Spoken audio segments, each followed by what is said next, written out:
तो हेलो बच्चों, देखिए हम लोग जो बायोलॉजी जो क्लास 10th के बायोलॉजी चैप्टर हम लोग स्टार्ट किए हैं। पहला चैप्टर आपका जैव प्रक्रम जिसका नाम है, ठीक है। हम लोग उसको बहुत अच्छे ढंग से उसके बारे में कुछ ना कुछ जानकारी ले लिए हैं, ठीक है ना। हम लोग आगे आए हैं आप कहाँ पर, पोषण तक, ठीक है। आपको थोड़ा सा हम एक बार रिवाइज करवा देते हैं कि जैव प्रक्रम किससे बोलते हैं। देखिए वे सभी क्रियाएं जिनके द्वारा जीवों का क्या होता है, अनुरक्षण होता है। वे सभी क्रियाएं जिनके द्वारा जीवों का अनुरक्षण होता है उसी को क्या कहते हैं, जैव प्रक्रम कहते हैं। क्या कहते हैं, जैव प्रक्रम कहते हैं। तो अनुरक्षण का मतलब क्या होता है कि जीव का सुरक्षा। आप आपके जीवन को, आपको बॉडी को चलाने के लिए आपको क्या क्या जरूरत है वो सब आपको पूर्ति हो जाता है किससे, जैव प्रक्रम से। तो जैव प्रक्रम को ना हम लोग एक तरह से डिवाइड करके रखे हैं किसमें, पोषण। पोषण आपको जरूरी है, अगर भोजन करेंगे तभी आप सक्षम रह पाएंगे, ठीक है। उसके बाद है श्वसन, श्वसन भी जरूरी है। उसके बाद आपका क्या है, उत्सर्जन, अगर हम कुछ भोजन करते हैं तो उसका निष्कासन भी मैंने बाहर निकलना भी क्या होता है, जरूरी होता है। फिर परिवहन, भोजन करते हैं हमारे शरीर में चारों तरफ फैलना भी क्या है, जरूरी है, ठीक है ना। उसके बाद हम लोग इसको यहाँ तक पढ़ने के बाद पोषण को स्टार्ट करते हैं। पोषण भी थोड़ा पढ़े हैं, लेकिन कुछ बच्चों का डिमांड था कि सर लिख कर बताइए, तो हम आप लोगों के लिए लिख कर लाए हैं, ठीक है ना। और बोर्ड पर लिखे हैं, उसको आपको एक्सप्लेन कर देते हैं। आप अच्छे ढंग से इस डिफिनेशन को लिखेंगे और याद कर लेंगे। आइए देखिए क्या होता है। पहला है पोषण। क्या है, पोषण, न्यूट्रिशन जिसको बोलते हैं इंग्लिश में। आइए पोषण देखिए, पोषक तत्वों को ग्रहण कर उनका उपयोग करना ही पोषण कहलाता है।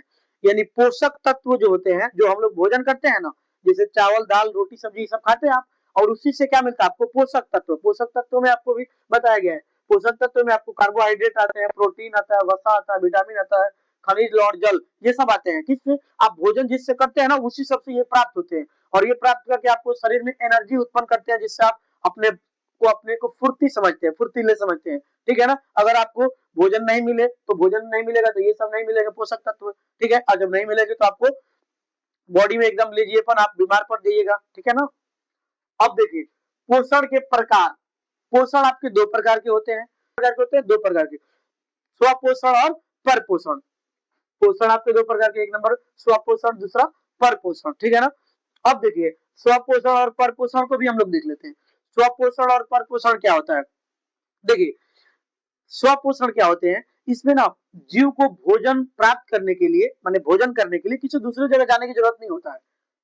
तो कहिएगा कि फिर कैसे प्राप्त करता है, तो उसके अंदर ही सब कुछ व्यवस्थाएं हो जाती है, ठीक है ना। उसी को क्या बोलते हैं, स्वपोषण बोलते हैं। जैसे कि आपके हरे पेड़ पौधे होते हैं, आप देखिए इसमें लिखा क्या गया, स्वपोषण में पोषण की वह विधि जिसमें जीव अपना भोजन स्वयं से संश्लेषित करते हैं उसे स्वपोषण कहते हैं।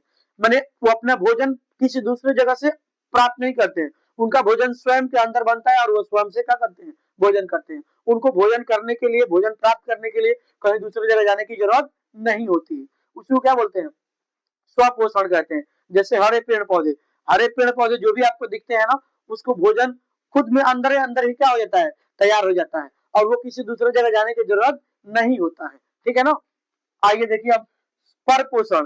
पोषण की वह विधि जिसमें जीव अपना भोजन स्वयं से संश्लेषित नहीं करते हैं, अर्थात किसी दूसरे जीव से अपना भोजन प्राप्त करते हैं, उसे परपोषण कहते हैं।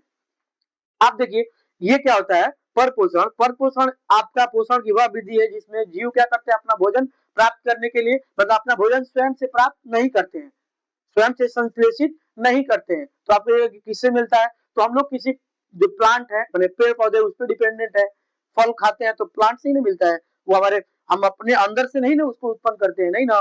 चावल दाल खाते हैं वो भी खेत में उपजाया जाता है, तो वो भी कहीं दूसरी जगह से आता है, ठीक है ना। आप कुछ भी खाते हैं वो क्या है, आप वो दूध पीते हैं, दूध भी गाय भैंस देती है, तो ये भी क्या है, दूसरी जगह से मिल रहा है ना। तो जो परपोषण, हम लोग परपोषी जीव कहलाएंगे। जो जीव अपना भोजन स्वयं से उत्पन्न नहीं करते हैं, माने कहीं दूसरी जगह से प्राप्त करते हैं, उसे स्वपोषी जीव, परपोषी जीव कहते हैं। और जो जीव अपना भोजन स्वयं के अंदर बना लेते हैं उसको क्या कहते हैं, स्वपोषी जीव, ठीक है ना।